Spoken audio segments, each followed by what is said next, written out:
Et salut les matheux! Dans cette vidéo, je vais vous expliquer comment calculer le périmètre d'une figure. Mais commençons tout d'abord par quelques rappels. Le périmètre d'une figure est la longueur de son contour. Elle s'exprime à l'aide d'une unité de longueur, généralement le centimètre, le mètre ou le kilomètre. Dans la vie quotidienne, tu pourrais être amené à calculer un périmètre pour, par exemple, poser du papier peint, clôturer un terrain ou calculer la longueur d'un parcours. Nous allons voir ensemble différents exemples permettant de calculer le périmètre d'un polygone, d'un cercle, d'un morceau de cercle et enfin d'une figure plus complexe. C'est parti!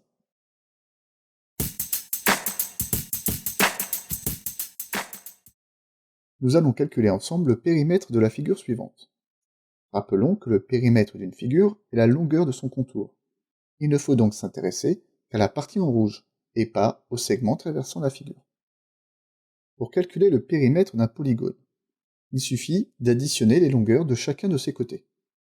L'idéal, c'est de choisir un point de départ, puis de faire le tour de la figure en ajoutant les longueurs petit à petit. Cela te permettra de ne rien oublier. Ainsi, pour cette figure, nous avons le périmètre, noté P, égal à 3,8, plus 3,8, plus 2,7, plus 6, ce qui fait un total de 16,3 cm. On peut aussi rassembler les longueurs identiques, cela donnerait ici P égale 3,8 fois 2 plus 2,7 plus 6, faisant toujours 16,3 cm. Il existe des formules te permettant de calculer le périmètre de polygones particuliers, tels que le carré ou le rectangle. Tu n'as pas besoin de les connaître, la technique que je t'ai présentée fonctionne pour tous les polygones.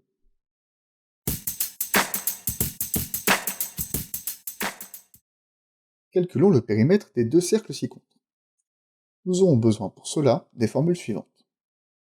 Le périmètre d'un cercle est égal à pi fois son diamètre, ou, étant donné que le diamètre d'un cercle est égal à 2 fois son rayon, pi fois 2 fois rayon, qu'on écrit plus généralement 2 fois pi fois rayon. Tu dois connaître ces formules par cœur, car il n'existe pas d'autre moyen de calculer le périmètre d'un cercle. Appliquons nos formules à nos deux exemples. Le premier cercle a pour diamètre 12 cm. Son périmètre est donc égal à, lorsque j'applique la formule, pi fois 12. Tapons cela sur la calculatrice. Et celle-ci nous affiche 12 pi. Cette valeur est en fait la valeur exacte du périmètre. En effet, pi est un nombre irrationnel, avec une infinité de chiffres après la virgule. La calculatrice ne peut donc pas te donner de valeur exacte plus précise que 12 pi. Donnons néanmoins une valeur approchée de ce résultat, en appuyant sur la touche SD. On obtient alors 37,6991184. Arrondissons au dixième, c'est-à-dire un chiffre après la virgule, pour obtenir environ 37,7 cm. Le second cercle a un rayon égal à 5,9 cm. Son périmètre est donc égal à 2 fois pi fois 5,9.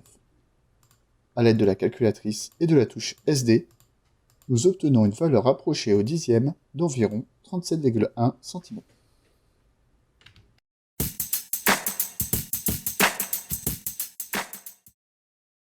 Dans certains exercices, la figure ne contiendra pas un cercle entier, mais une portion de cercle, comme sur les deux exemples ci-dessous.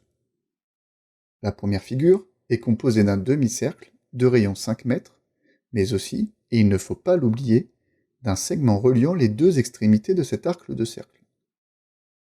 Il faut donc additionner ici la longueur de ce segment et celle du demi-cercle. On obtient P égale 10, qui correspond à la longueur du segment, plus 1 demi fois 2 fois pi fois 5, qui correspond à la longueur du demi-cercle. Cela nous donne un total d'environ 25,7 mètres. Comme tu peux le voir, pour calculer le périmètre du demi-cercle, j'ai utilisé la formule du périmètre du cercle entier, et je l'ai multiplié par 1 demi. On obtient alors le périmètre d'un demi-cercle. Rien qu'en disant à haute voix « demi-cercle », tu peux savoir ce qu'il faut faire. La deuxième figure, quant à elle, est composée d'un quart de cercle de rayon 3,7 km et de deux segments. Son périmètre est donc égal à 3,7 plus 3,7 plus 1 quart fois 2 fois pi fois 3,7, soit environ 13,2 km. Cette fois, j'ai multiplié la fraction 1 quart avec le périmètre du cercle entier pour obtenir le périmètre d'un quart de cercle.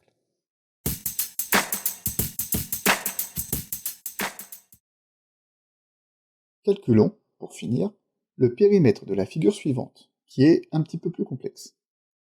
Je choisis un point de départ, puis j'additionne au fur et à mesure.